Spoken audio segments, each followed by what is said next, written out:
Good morning. My name is Dr. Takoi Porter. I'm the pastor of the Genesis Church in South Sacramento. I'm also the president of the National Action Network here in the Sacramento and California State Chair. It's so important to have a clear voice in this hour, and Governor Newsom has been that, just not only for California, but also for the nation. We just got through meeting in regards to what I would believe is happening in America, a double pandemic. The first pandemic we are so well aware of is with the coronavirus, which is impacting so many. We have crossed that threshold of 100,000 persons being impacted and dying in our nation, and just in fact hurting so many in our nation. Is heart-wrenching. And then we have this other virus that's going on that we're seeing in Minneapolis with what happened to George Floyd, and that virus is racism. And I'm happy to say that we've actually are speaking against that. We're talking about it, and we have a governor here that's going to call that out. And I'm glad that we just had a conversation with myself, him, and other leaders that are calling this other virus out. This virus that is not impacting just the black community or brown community, but impacting our nation and facing that. And so I'm glad to welcome here our governor here and to welcome you to this press conference and I guess the meeting after the meeting. And so thank you, Governor, for coming, and welcome to Genesis, welcome to Sacramento. Governor?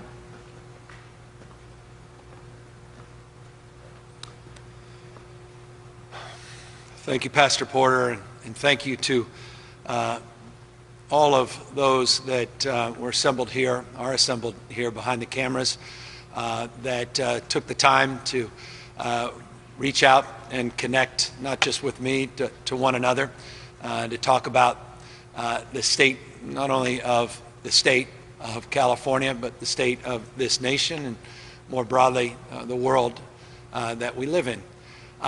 Today's meeting, like so many that I've had, are humbling. The voices of concern, consternation, anxiety are real, they're raw, and I recognize foundationally and fundamentally that so often people in my position are inadequate to the moment. So often we try to meet the moment with rhetoric, we feign resolve, we make a point to assert a new paradigm, and yet over and over and over and over again, we hear the names of those whose lives have been lost, have been taken, justice that was never advanced, and communities continuing to feel that they're not only being torn asunder, but not being listened to. And I fear, as I know many Americans fear, that we could be back in that moment. Every moment when you're in it feels like it's a different moment. Every moment when we're in it, we feel like, well, this time we're going to do things fundamentally differently. Yet over and over and over and over again, we don't meet that next moment. Over and over and over again, we fail to rationalize the goodwill, and we fail to materialize and manifest the ideals that we so often assert. And so I come here today, place of worship, humbled by that past, humbled by the fact that I've been part of that past as a former county supervisor, as a former mayor, as a former lieutenant governor, as a governor of the nation's largest state.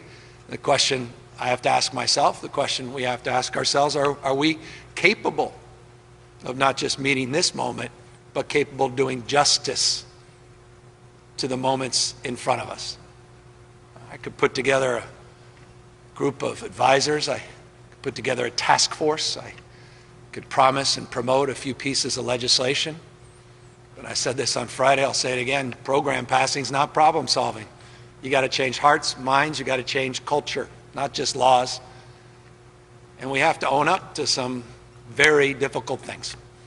The black community is not responsible for what's happening in this country right now. We are. We are. Our institutions are responsible. We are accountable to this moment. Let's just call that out. We have a unique responsibility to the black community in this country, and we've been playing lip service about that for generations. Generations. Just things move away in headlines, and we indulge on the margins, but we don't systemically, foundationally address the root of these issues. We prune. We don't tear out the institutional racism from all of our institutions, large and small. We don't. We know that. And the community knows that. You're seeing that manifested out in the streets the last 5 days. They know that. The question is, do we deeply understand that? Do we, or are we prepared to do something differently about it? Each and every one of us watching, what are we going to do differently, foundationally, fundamentally, not in the short run, but in the long run, to do justice to this moment?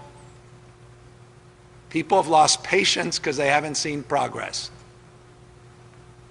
So if you're out there saying, well, people need to be patient, consider people have lost patience for a reason. They've been told that over and over and over and over again, not just the 52 years I've been around.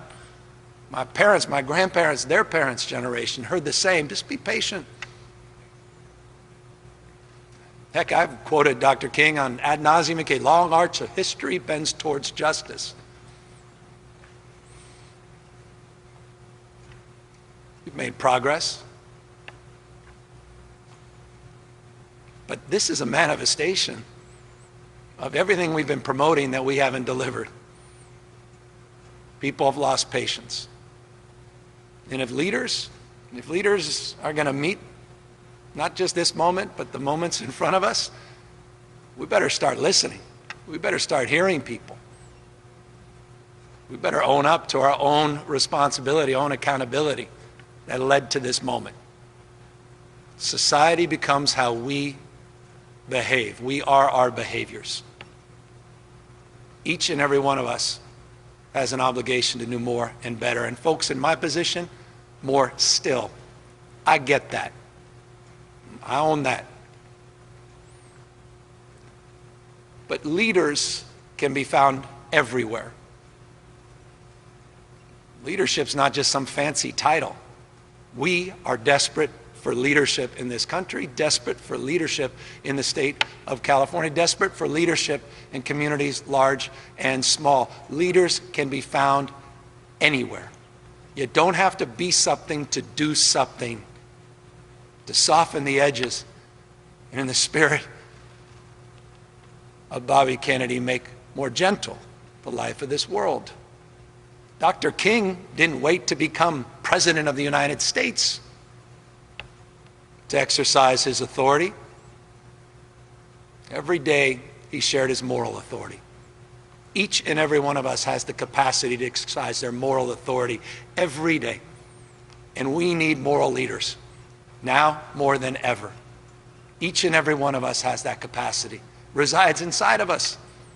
It's our capacity to lead by example, to find our better angels, to focus on the things that unite us, not what divide us, and to reinforce a sense of optimism because we recognize we have to do things differently, and we're resolved to prove that, not just assert that, and to hold ourselves to account, because each of us will be judged and judge each other to the extent we do justice and advance our cause in a different way.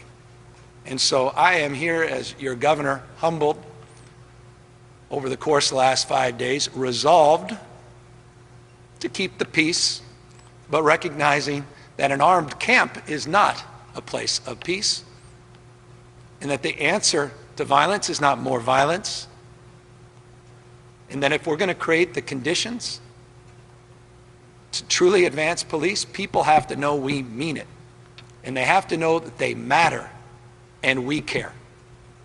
And so for those of you that are out there protesting, I want you to know you matter.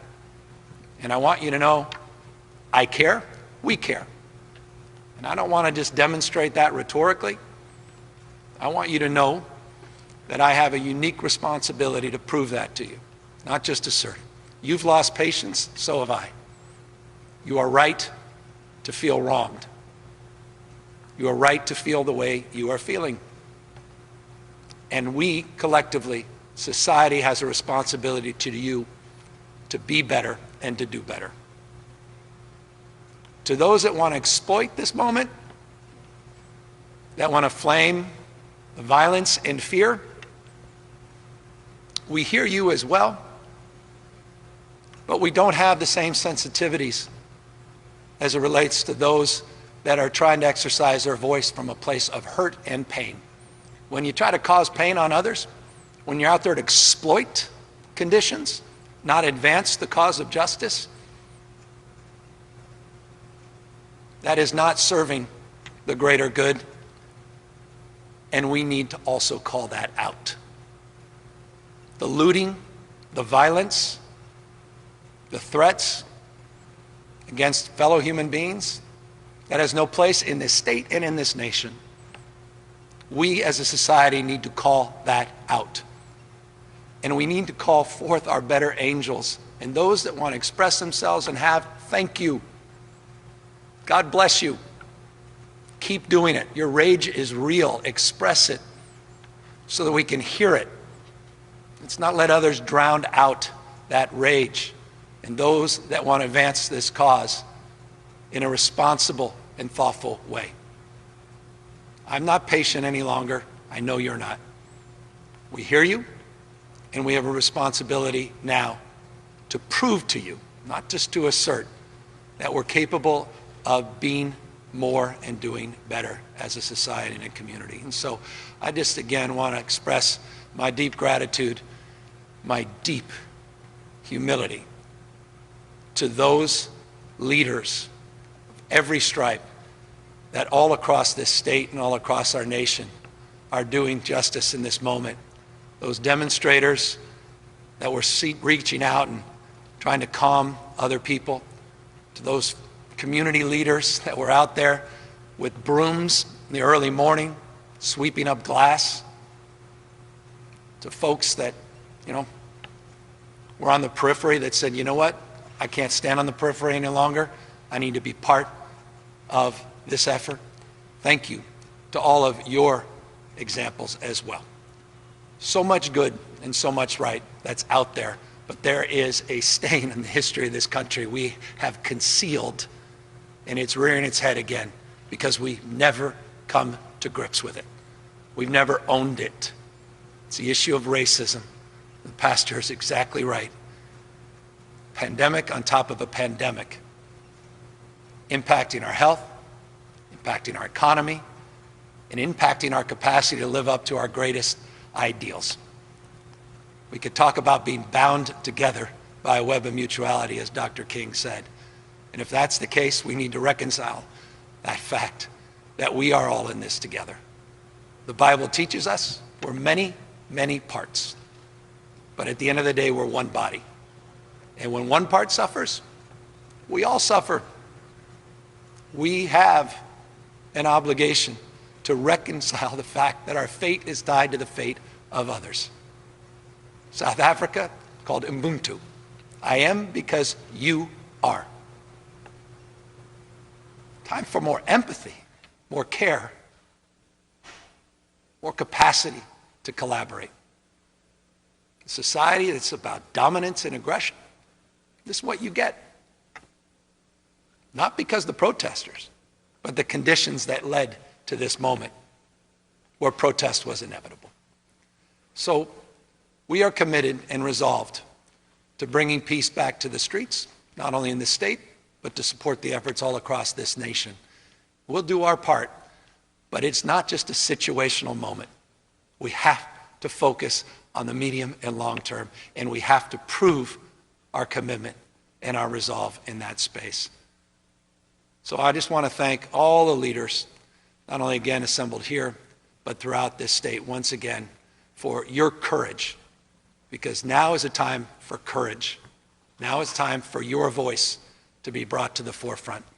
And let me thank all of those that are doing their best to keep people safe under very difficult circumstances, and all of those leaders that are out there supporting others, keeping people safe, our communities, large and small, all across the state of California safe at this very trying and difficult moment. So with that, we're happy to take any questions. We are, of course, happy to also step aside and have members of the community respond as well. Thank you, Governor. Sophia Bolag here from the Sacramento Bee. I'll be asking questions on behalf of the press corps today. Many of us would like to know what your reaction is to Trump's comments this morning to governors to get tough on protesters. My reaction is the meeting I just had. My reaction are the words that I just spoke. My reaction is my commitment to the people of this state, the most diverse state in the world's most diverse democracy, to focus on the things that unite us, not what divides us, to make sure people are safe, but to make sure people recognize that there's something that lies deep underneath that has come to the fore that needs to be dealt with an equivalency of energy, focus, and resolve. We will provide the resources as needed to members of our community, leaders all up and down the state of California, but we must resolve to provide those resources to address these systemic problems at the same time. You've avoided criticizing the president since the start of the pandemic. Should we interpret your comments today as a criticism of what he said this morning? I have a choice. We all have a choice. I could be part of the daily back and forth in the news cycle and continue to perpetuate the problems that persist in this country. I could choose to go back and forth and just be another voice in that cause. Or I can choose to focus a message that I think is so much more powerful, and I hope more resonant, people watching, and that is, I care more about them than some of the noise I heard on a morning phone call. You said that the country needs leadership right now. Do you think that the president is providing adequate leadership? As I said, leadership can be found anywhere. In the absence of leaders, of people in positions of formal authority, we have people that exercise their moral authority each and every day. Church leaders, community leaders, faith-based leaders of all stripes, teachers, parents, caregivers, people, strangers walking the street that exercise their moral authority by trying to soften the edges of people that are apt to do more harm and create more violence. Leaders in law enforcement that meet this moment, that recognize the empathy that's called for as well. That kind of leadership is desperately needed in this nation and is ample if people begin to exercise it. And that's my hope and that's my resolve, is to find those leaders to call for more of that kind of leadership in this country. Tim Pucco of the Wall Street Journal would like to know what the plan is tonight for managing protests and dealing with break-ins and theft, and in particular, what changes or tactics you're supporting to de-escalate confrontations, violence, and damage. Well, we're working with mayors in cities and counties, large and small, sheriffs, and obviously working with leaders of the community, not just those in law enforcement, to exercise more control, more authority, again, moral authority, not just formal authority, to address the issue of violence. As many know, we have been working with mayors on deploying National Guard. The two resources the state of California has from a law enforcement perspective: California Highway Patrol, which has been on tactical alert for days, 12-hour shifts up and down the state of California, working mutual aid positions, pre-positioned, and also in strike teams to react. The National Guard was brought up. Over 3,400 National Guardsmen and women were called up. Today we added another 1,100, so we have over 4,500 National Guard men and women that are available throughout the state of California.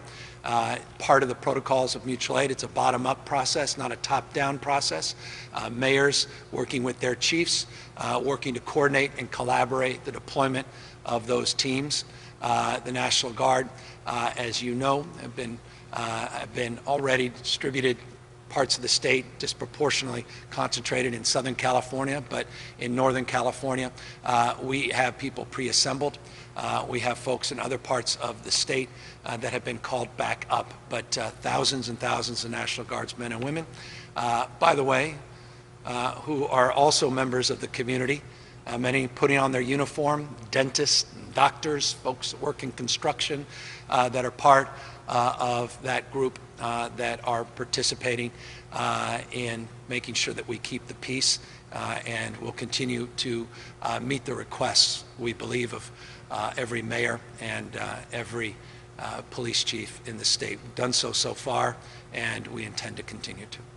So are you waiting for local leaders to ask you for help before deploying more National Guardsmen and women, or are you proactively sending them to places that you think need help? Well, you cannot proactively send them in without creating more problems than you fix. If the state of California, from the state capitol, is sending National Guardsmen and women without concurrence, support, collaboration, and coordination through the mutual aid system, through a spirit of collaboration and support at the county level and the local level, then that's a recipe for more problems. The process we have today is well established, very formal. It's a mutual aid process, established as just two proxy examples in the Bay Area, in Oakland, and in San Francisco. San Francisco had mutual aid yesterday from Tulare County, from Santa Barbara County, other parts of the state coming in to provide mutual aid into the city and county of San Francisco.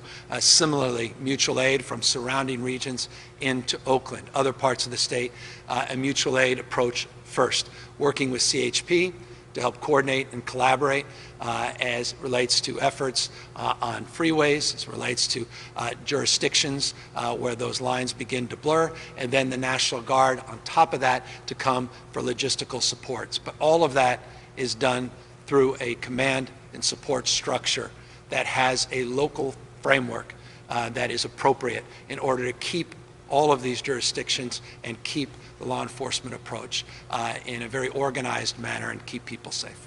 Are you planning any statewide actions to deal with the protests tonight, like a statewide curfew or anything like that?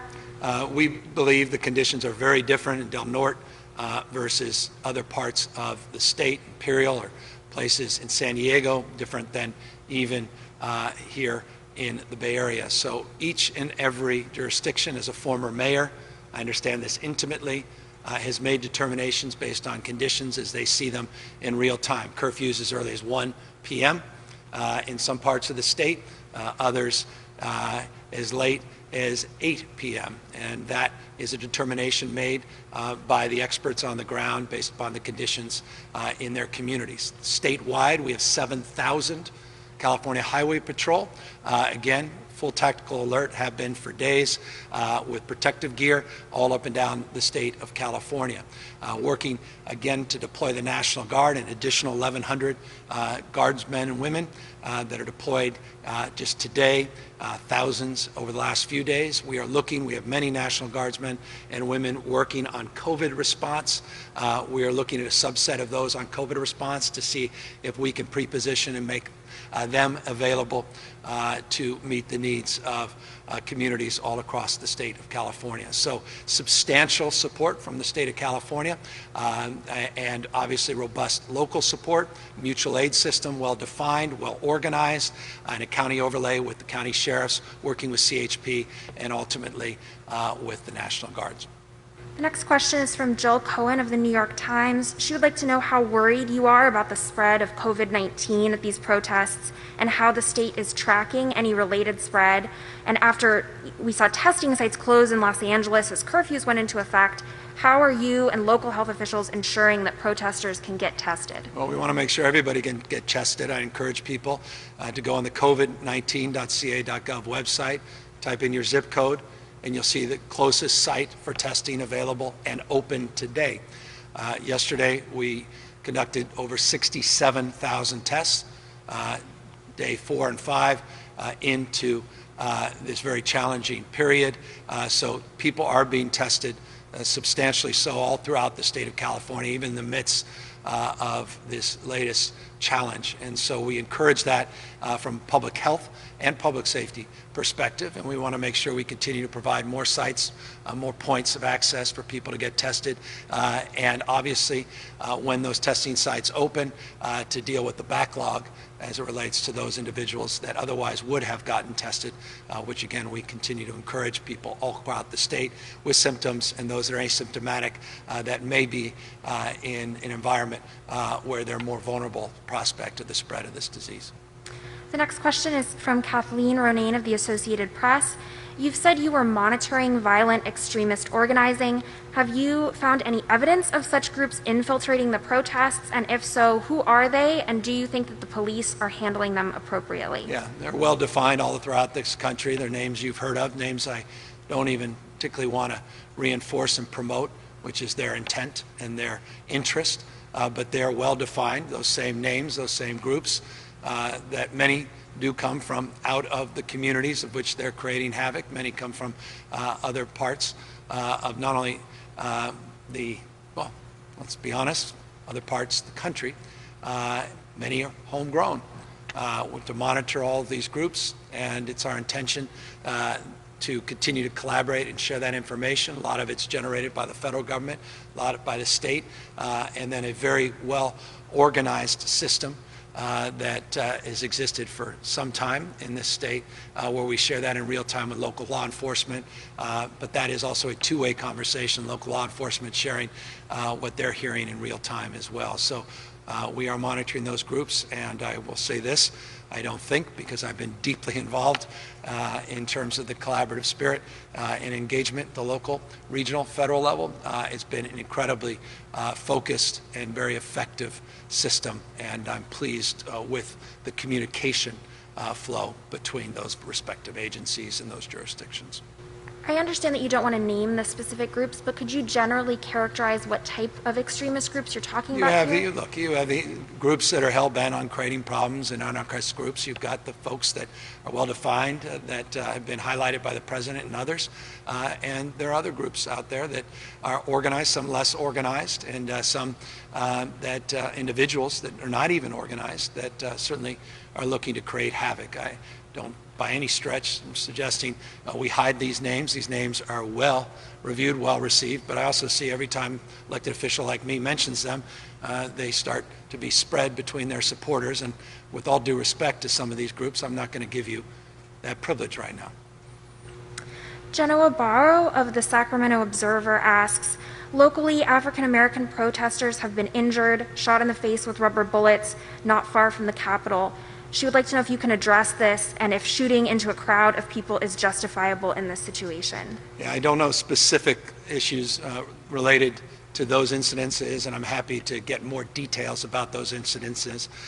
All across the state, we're monitoring from Bakersfield to Modesto, Fresno, Santa Barbara, San Luis Obispo, LA, San Francisco, San Jose, up northern parts of the state.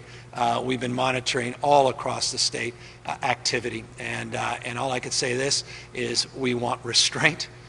We want as much expression of respect with law enforcement and protesters as humanly possible, empathy, understanding, again, a collaborative spirit, but we also need peace, and we need to protect small businesses, and we need to protect people that are scared, that they're behind walls with their children, they're scared about their safety as well, and we need to call out those that are hell-bent on creating violence and drowning out the voices of legitimate protests. Instances of police firing into crowds of what appear to be peaceful protesters or targeting individual peaceful protesters have been well documented. Have you seen those, and what is your reaction to seeing videos of those? Well, nothing breaks my heart than see anyone get hurt, period. And nothing breaks my heart more to know that in some instances, though one has to quantify this, that kind of violence was unnecessary to keep the peace. And so, again, I cannot impress upon all of our partners up and down the state of California to promote restraint, respect, the honor, and the privilege of the work that they do, and make sure that we are not creating an environment where we're putting people at harm's way, and we are not doing things that don't do justice to our calling. And so when there are inappropriate acts done, people need to be accountable. And that's another message. There'll be accountability.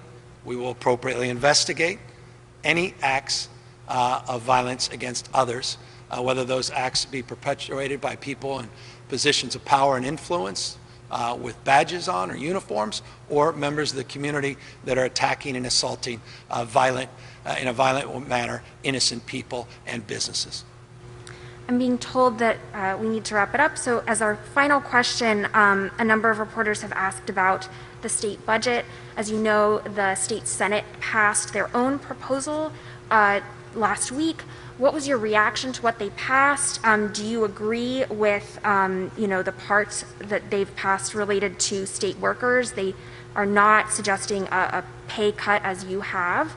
And are you planning to add anything to your budget proposal to help some of the businesses that have been hurt by both the coronavirus shutdown and by the protests? Yeah, we obviously have to do more to help support our small business leaders. As a former small business person myself, I intimately appreciate the incredible sacrifice, the courageous entrepreneurialism that is so much part of the state of California in particular, where innovation and entrepreneurial spirit runs through our veins. And so I'm deeply concerned about the pandemic as it relates to the impact on small businesses. We doubled the budget that we put together for small business loans, microloans for business, particularly women and minority-owned businesses. We had other very targeted support for small business as it relates to waiving fees for new small business creation in the budget. And clearly this moment will demand us to consider perhaps even more. As it relates to the give and take of a budget process, I've been through this many, many times. All I can say is I appreciate the collaborative spirit. I appreciate the work that the Senate is doing, support that the Assembly is giving to this process. And we continue to have very robust and very, very positive conversations. And that's what a budget is all about. We submit our thoughts. We go through a deliberative process. They put out competing proposals. We work across those differences in the spirit of collaboration and the spirit that defines this moment, which is the spirit of collaboration. And we work to get to a threshold where we can together support a package that needs to be delivered by June 15th and signed by myself by July 1st. And I'm confident we're well on our way to meeting those goals. And I respect and appreciate the work that they've done in the process to date.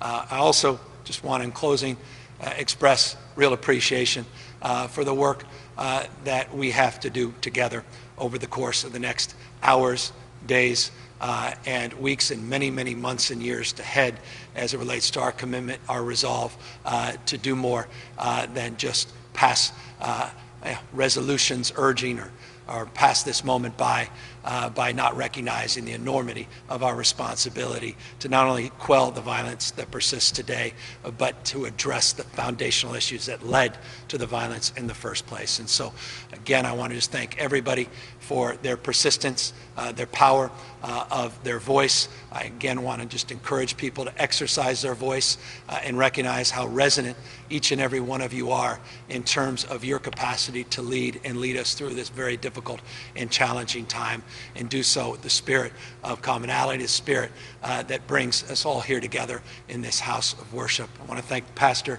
for his support and his leadership, and for all of those leaders that were assembled here today. Thank you for your guidance. Thank you for your faith and devotion and cause, not only to the state of California, but the state, the black community here in the United States of America. Thank you.